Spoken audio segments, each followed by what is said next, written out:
7 Tyranid Warriors just killed you in a single hallway.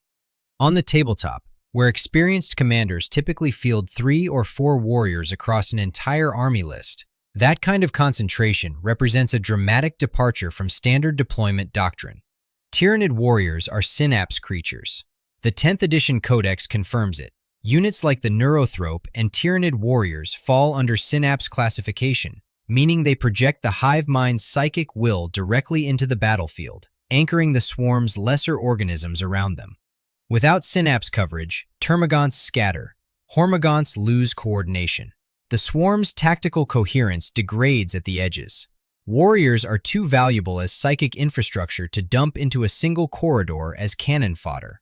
So when Space Marine 2 floods that corridor with 7 of them, there are exactly 2 explanations. Either the game is dramatizing the swarm's density well beyond what any planetary invasion would actually deploy, or the Hive Mind has decided that whatever is in that hallway warrants its best infrastructure assets.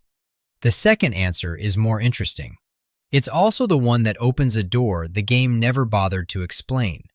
20 seconds for anyone who came in through Space Marine 2 and hasn't spent the last decade tracking Codex editions. Tyranids aren't like any other faction in Warhammer 40k. They don't originate within the galaxy. They come from beyond the galactic rim, from the intergalactic void, the cold nothing between galaxies. The first recorded contact with the Imperium of Man occurred at a planet called Tyran. What the Imperium found when it attempted contact was a world stripped of every molecule of biological matter. Every living thing consumed, every organic compound harvested. Tyran didn't burn, it was digested. Every organism that participated in that process wasn't an independent actor making individual decisions. All Tyranid organisms share and contribute to a communal intelligence called the Hive Mind, one collective consciousness directing millions of creatures simultaneously across an entire fleet. Every warrior, every carnifex, everything that fought you in Space Marine 2 was a limb of that single entity. They don't have personalities. They don't have ambitions. They execute the Hive Mind's directive through biology refined over millions of years of off-world predation. And unlike chaos, which works by corrupting individual desire, fear, and ambition, the lore is read by many as framing the Hive Mind as giving demonic influence nothing to grip. No individual souls, no private wants, no internal divisions that a chaos entity can find purchase in. In this framing, the Hive Mind is too alien, too unified, too purely biological consumption machinery to be compromised from inside. Every other existential threat in 40k has, at minimum, a politics problem. The Hive Mind doesn't. That's the faction. One consciousness, no individuals. Collective hunger, galactic in scale. So why do some of them have names? Not classifications. Hive Tyrant is a classification, the way main battle tank is a classification.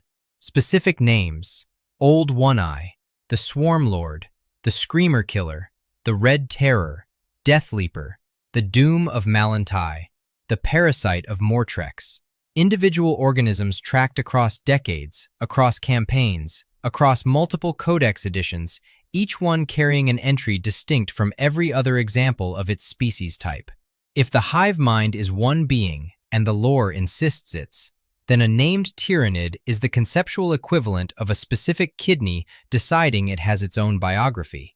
Either the collective is more fractured than the defining premise of the faction allows, or the naming is happening entirely on the human side of the equation, and it tells us far more about the people doing the naming than about the organism being named.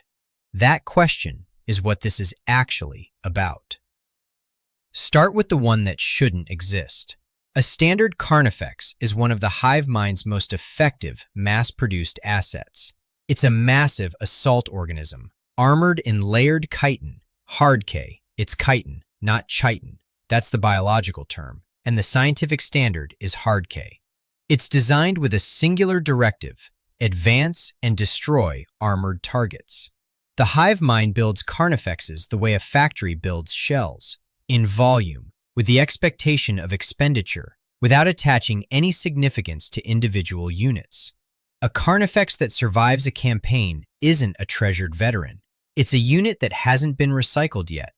Old One-Eye is a Carnifex. It's documented across Codex entries and battle records as a unique organism, a Carnifex with a regenerative capacity that exceeds anything observed in comparable bioforms.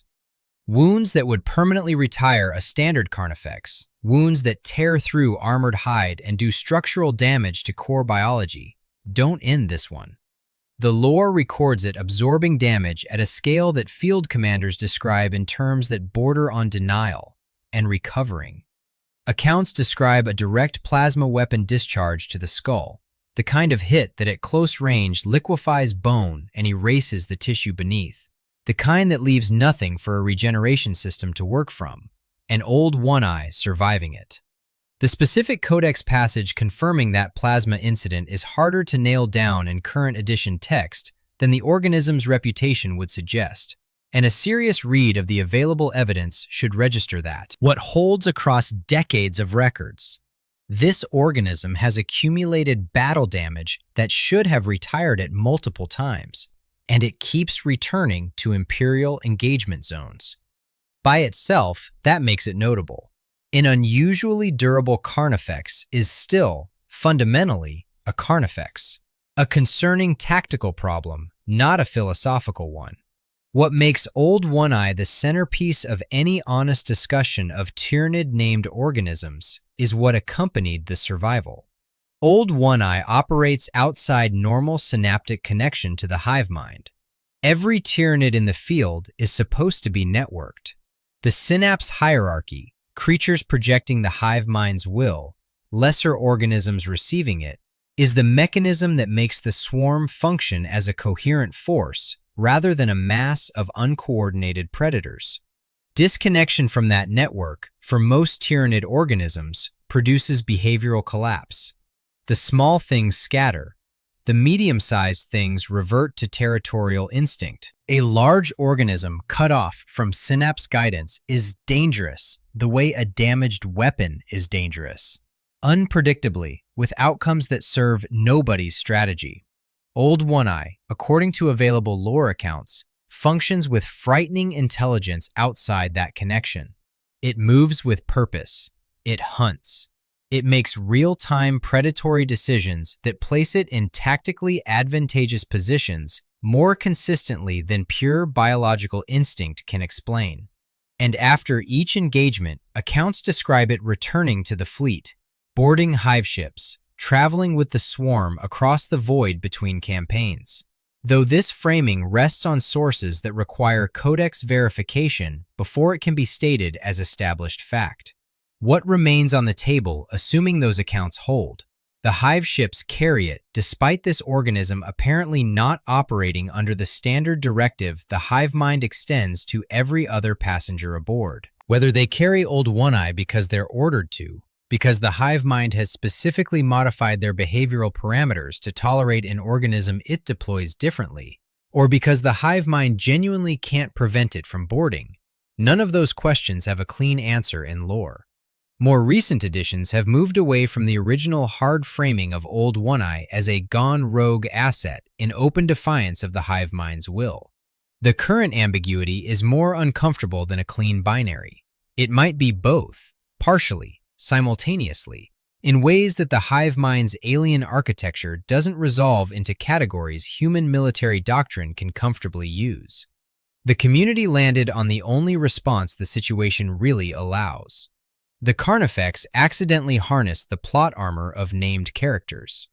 That's the joke. It lands because it captures something real about how this setting works. Named characters survive. Old One-Eye keeps surviving. And the meta-narrative weight of having a designation has started to function as a survival mechanism. The actual implication underneath the joke is less funny. This organism was built to be expendable. It isn't. The Hive Mind built thousands of Carnifexes, and this is the only one that earned a file of its own. Something produced an entity operating on different parameters than its siblings, and neither the Imperium nor the Hive Mind, if the lore's ambiguity is taken seriously, has fully explained what that something was. Old One-Eye doesn't know it's Old One-Eye. It has no self-concept. It can't identify itself as a singular entity with a history. But the Imperial records that track it have to treat it as one, because the alternative, accepting that the Hive Mind simply produced a version of this weapon that persists without explanation, and that there's no face to put on the recurring threat, is a thought the people writing after-action reports apparently couldn't sustain. They gave it a name, because something kept coming back, and something that keeps coming back requires a designation, or the reports stop making coherent sense. The Swarmlord operates at the complete opposite end of that ambiguity. Where Old One-Eye's relationship with the Hive Mind is contested and unclear, the Swarmlord's is explicit. It was created by the Hive Mind for a specific mandate: outthink the enemy. Every other Tyranid organism is a weapon optimized for biological function, consumption, territorial control, assault, synapse coverage. The Swarmlord is optimized for something more dangerous than any of those: strategy. The ability to analyze an opponent's doctrine, map their decision-making patterns, identify the seam and how they respond to pressure, and then exploit that seam before they know it's being exploited. It's described in the lore as having existed since the dawn of the Tyranid race. Whether that framing is meant literally or indicates the Hive Mind has maintained a strategic intelligence function across its entire history is its own debate, but the operational implication holds. This isn't a recent adaptation the Hive Mind improvised in response to Imperial resistance. The Swarmlord is a weapon it has always had. When it's killed, and it has been, the Hive Mind doesn't lose it. A new body is constructed and loaded with the accumulated tactical memory of every previous incarnation. Every campaign the previous versions ran, every opponent they engaged, analyzed, and filed, every defeat they absorbed. The version that died to a particular opponent taught the Hive Mind exactly how that opponent fights. The version deployed next knows what you did. It has already adjusted. This isn't immortality. The distinction matters precisely because the thesis of this video depends on it.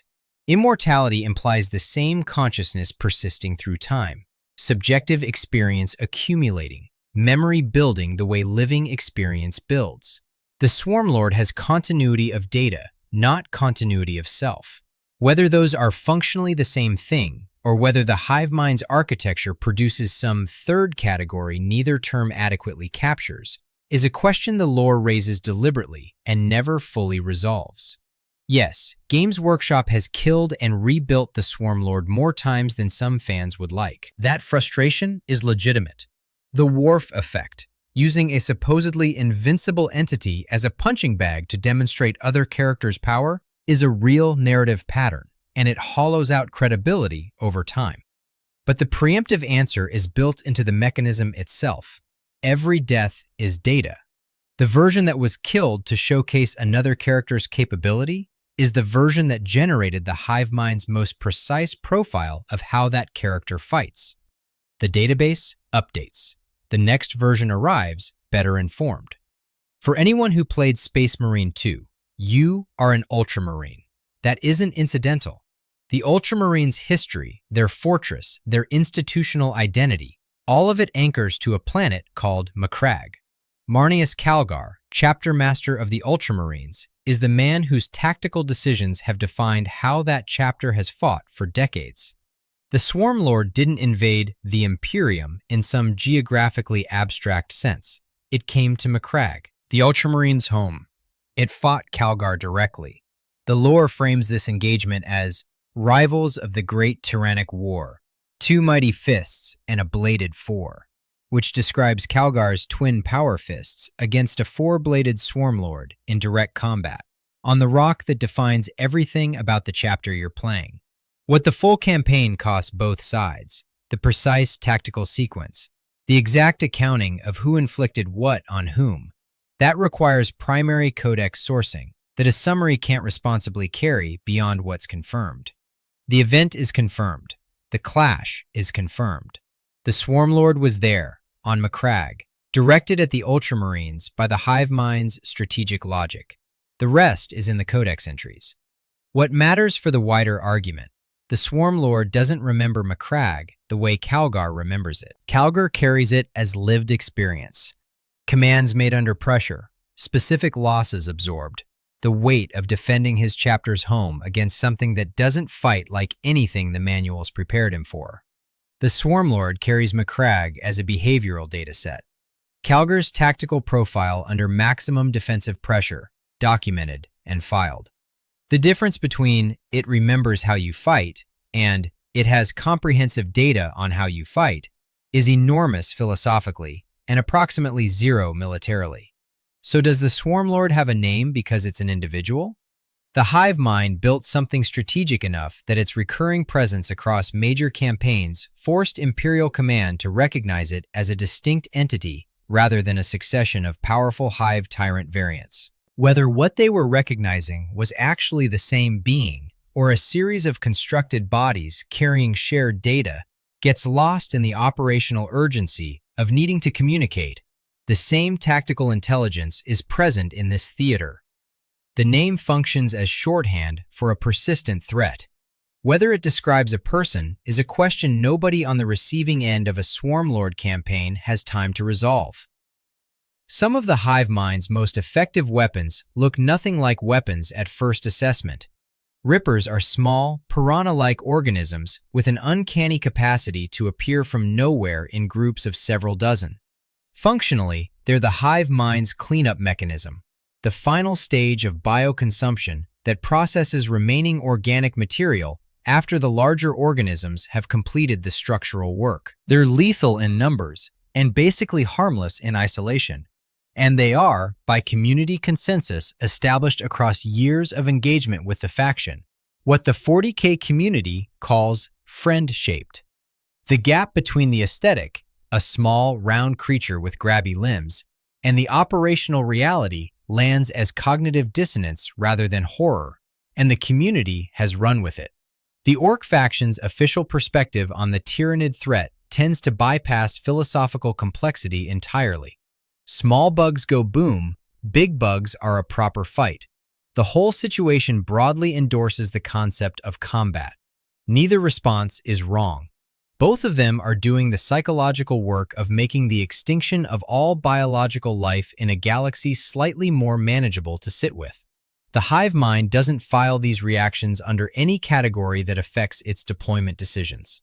The Genestealers arrived years before anyone knew an invasion was coming. This is the Tyranid strategy that differs most radically from any conventional military approach. Most military doctrines define war as beginning at a specific moment, a declaration, a first strike, an opening offensive where the sides are identifiable. Genestealer infiltration removes that distinction entirely.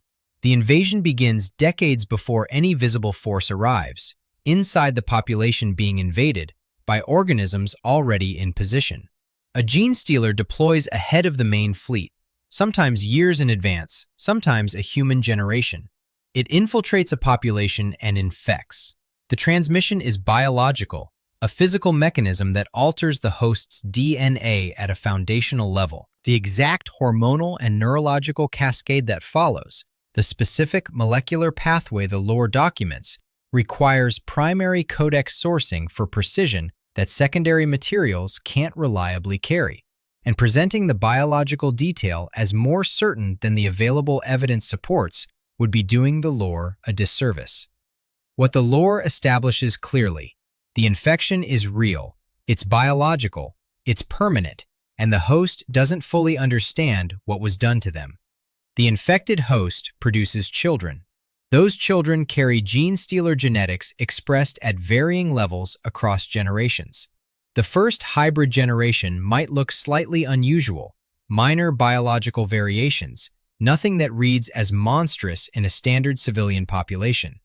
The Patriarch anchors them psychically, the original Genestealer or the dominant cult leader that has evolved into that role, maintaining psychic resonance across the entire infection network. By the second and third generation, the cult has numbers. By later generations, it has thousands across a city, tens of thousands across a planet. These aren't monsters hiding in basements. They hold jobs, They serve in planetary defense forces. They work in infrastructure, transportation hubs, manufacturing facilities, water treatment plants, orbital defense coordination centers.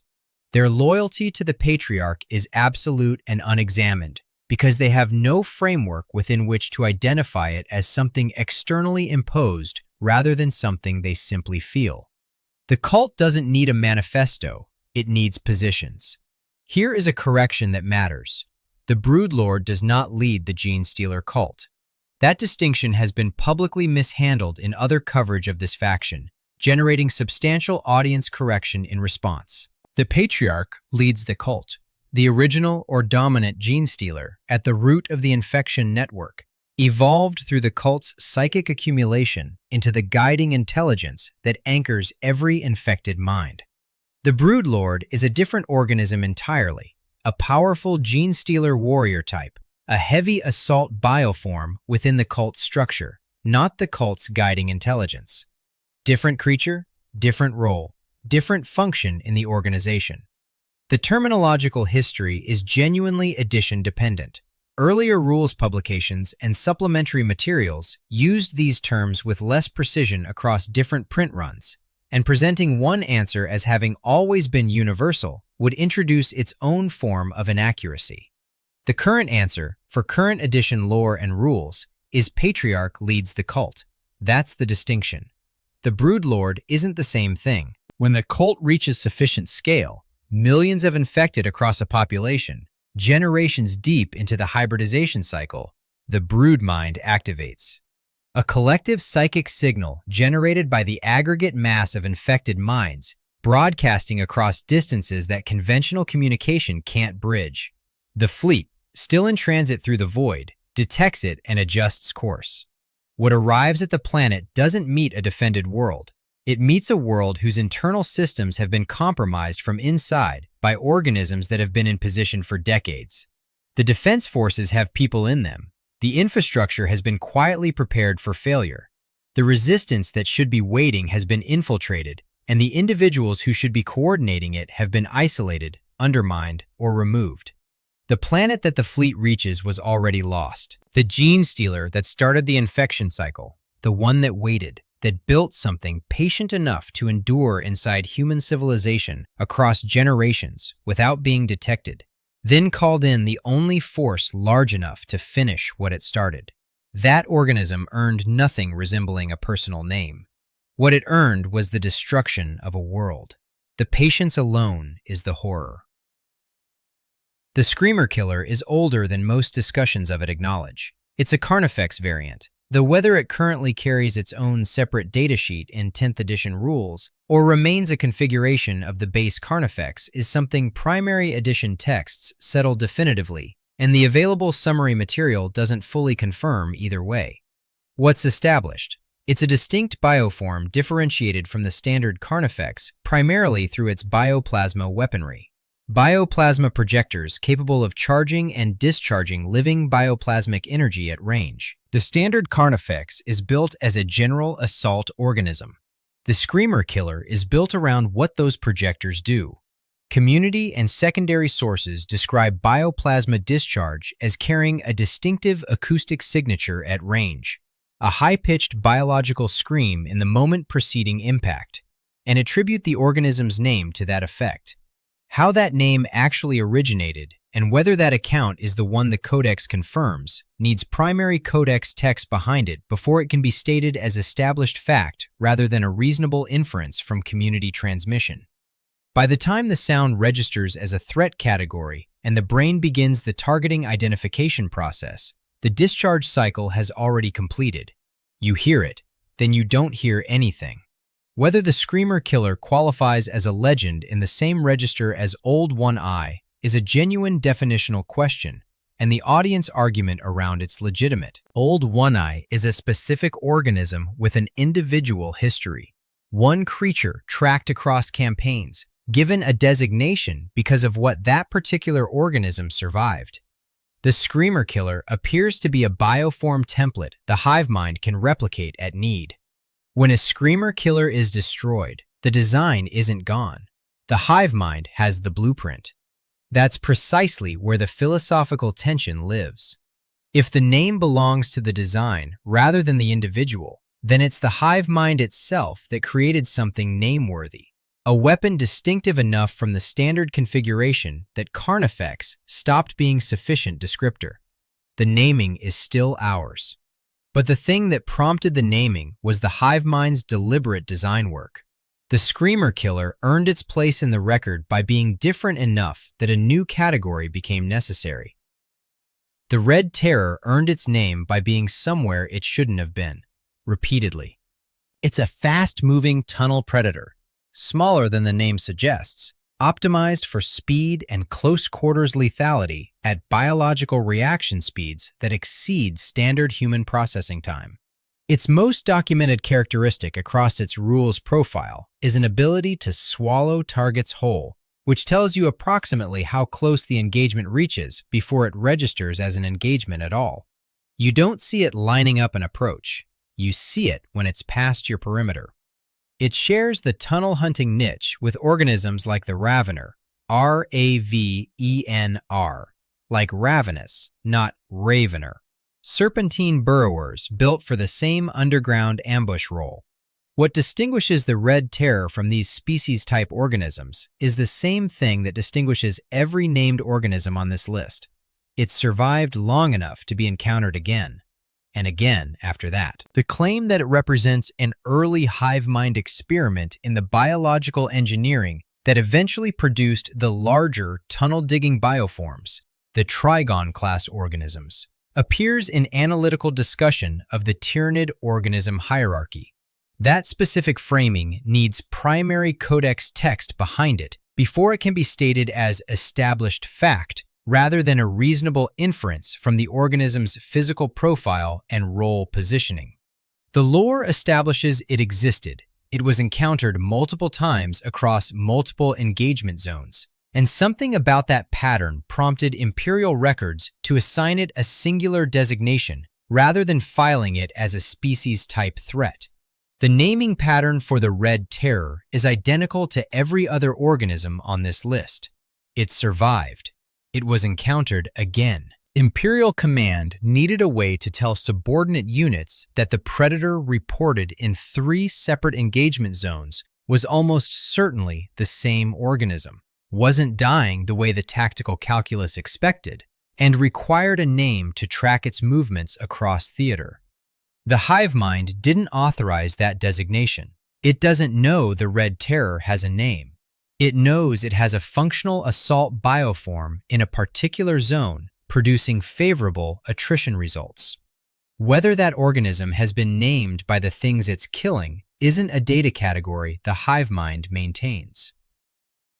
Lictors are the phase before war begins. They deploy ahead of the swarm to gather biological and tactical intelligence.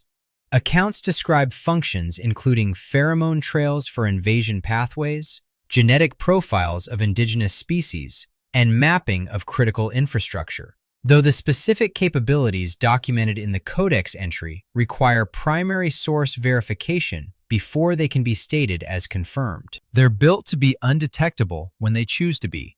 The specific biological mechanisms the lore documents for how they achieve that concealment require primary Codex verification before they can be stated as confirmed capabilities. A lictor can kill a space marine in direct engagement, but direct engagement isn't the primary design intent. The primary design intent is making the invasion that follows cheaper, faster, and more complete than it would be without the intelligence gathered during the infiltration phase. Death Leaper is classified within this organism type, a unique lictor documented as distinct from standard lictor deployments by the specific pattern of its activity and the category of damage it produced before the main force arrived. The accounts that gave it its name don't describe a lictor that was unusually efficient at intelligence collection or unusually lethal in individual combat. They describe sustained campaigns directed at command-level personnel in a way that prioritized psychological destruction over immediate physical elimination. Not assassination, destabilization. Making decision-makers aware of a presence without providing sufficient confirming evidence for a rational command response. Engineering a situation where the people responsible for planetary defense were making choices from fear and disorientation rather than tactical assessment. A lictor that kills a general solves a problem. Something in the field was generating a different category of result. Command structures losing internal confidence, making contradictory decisions, reporting threats that couldn't be confirmed and couldn't be discounted. Whether the Codex text confirms this specific operational mode, a documented, deliberate methodology of commander-class psychological disruption as a distinct tactical approach, rather than a byproduct of effective lictor activity, needs primary source verification that goes beyond what the available secondary material confirms. The pattern is consistent across how the community and secondary sources describe this organism. What doesn't need confirmation? Something in the field earned the name Death Leaper, and it didn't earn it by killing efficiently. It earned it by making the killing feel like the lesser problem. Mortrex is a planet. It has a name because planets have names. The organism named after it earned that association the same way organisms earn geographic designations, by doing something specific enough to a place that no other label carries the same meaning. The Parasite of Mortrex is bat-winged, roughly warrior-sized, and its primary mechanism is built into its anatomy in a way that doesn't immediately read as a weapon. Its tail terminates in a barbed, hollow tube. The lore uses snake fang as the structural analogy, built for penetration and injection rather than cutting. What it injects isn't venom. Secondary and community sources describe the payload as rippers, living rippers implanted inside a living host, though the specific details of that mechanism require primary Codex sourcing before they can be stated with the confidence the claim demands. What the lore confirms: the implantation happens, the process is lethal, and the host can't stop it. The Parasite of Mortrex doesn't kill, it initiates a process that kills, at a pace that produces a specific register of horror the organism's name preserves in the record. The full scope of what happened on Mortrex, the scale of the infection event, what the planet's population encountered, what imperial response was possible, requires primary Codex sourcing beyond what summary accounts confirm. What survives in accessible records? Something on Mortrex was devastating enough that the planet's name became permanently attached to the organism responsible. That attachment is its own form of documentation. In 459.812.M41, the Eldar destroyed Hive Fleet Naga. A clear military victory, a Tyranid fleet eliminated, the threat neutralized. What the Eldar who declared that victory didn't account for was the final act of a single wounded bioship, already dying, making a last deployment decision. It launched the remaining organisms it carried toward the nearest significant target. That target was Craftworld Malenti. What arrived is recorded as the Doom of Malenti, described in the lore as a vampiric Tyranid entity. The precise feeding mechanism, whether it consumed life force, psychic energy, or something the available secondary materials don't fully reproduce with adequate precision, requires primary Codex verification before it can be stated with the confidence the original phrasing implies. What the lore establishes: the Eldar are a psychically gifted species, and whatever category of consumption the Doom of Malenti employed, every member of Craftworld Malenti was a food source in a way the Craftworld had no prior defensive architecture designed to address. By the time the records close on 459.812.M41, Craftworld Malenti is a drifting derelict in the void. No living inhabitants. Not stripped of minerals and biomass in the conventional Tyranid sense. Emptied. The psychic resonance that defines what an Eldar Craftworld is, rather than what it's made of, the communal consciousness that constitutes a Craftworld's identity as a living thing, gone. The vessel remains. The community isn't there anymore. The Doom of Malenti didn't survive across multiple campaigns the way Old One-Eye survives. It arrived, it fed, it concluded. What it left is a name attached to an empty ship in the void, a monument to a single dying bioship's last act of perfect, incidental devastation.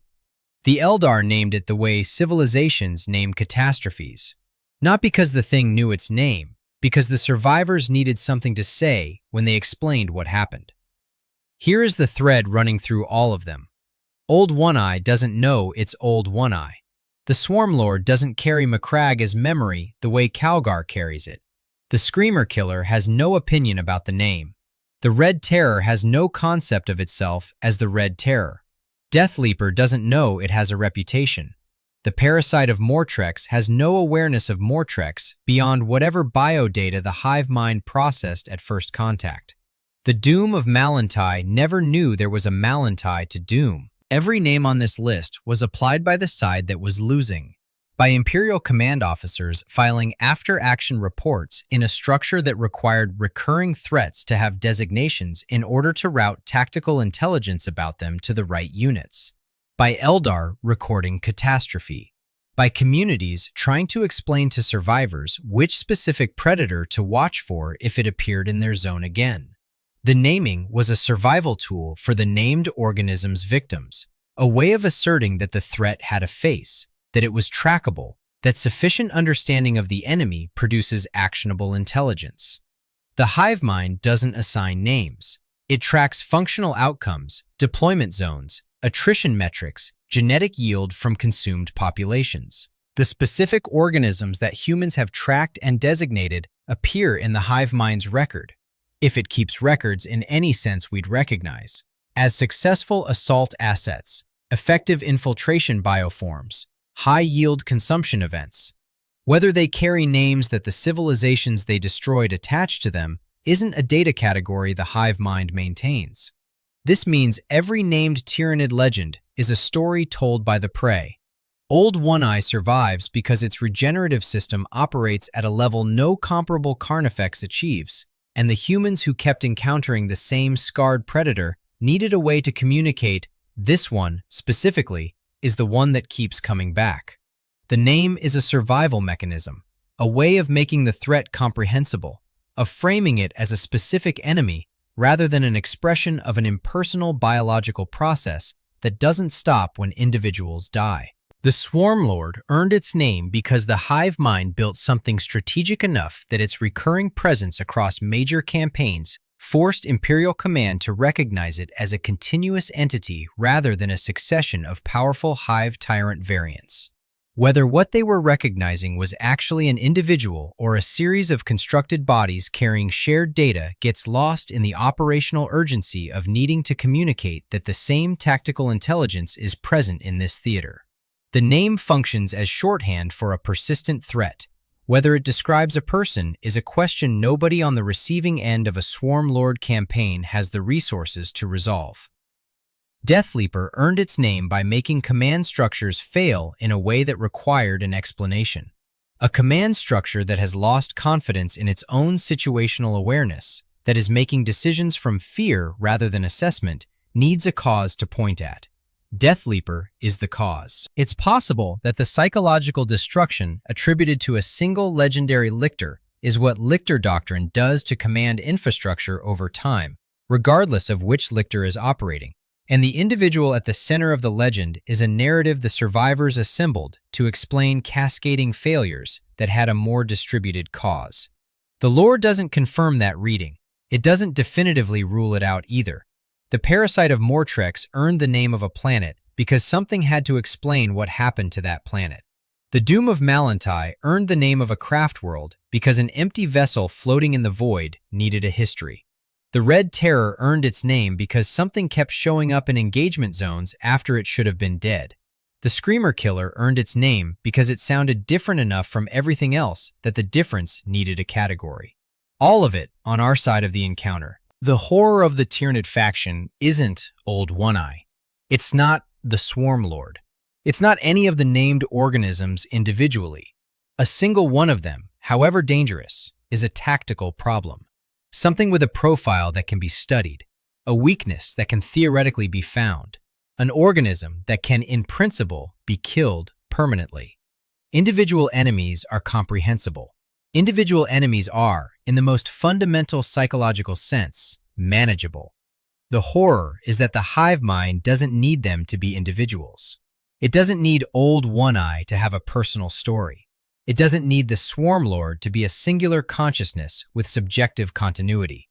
It doesn't need the Red Terror to be the same predator appearing across multiple engagement zones, rather than a bioform type that produces consistent behavioral outcomes wherever it operates.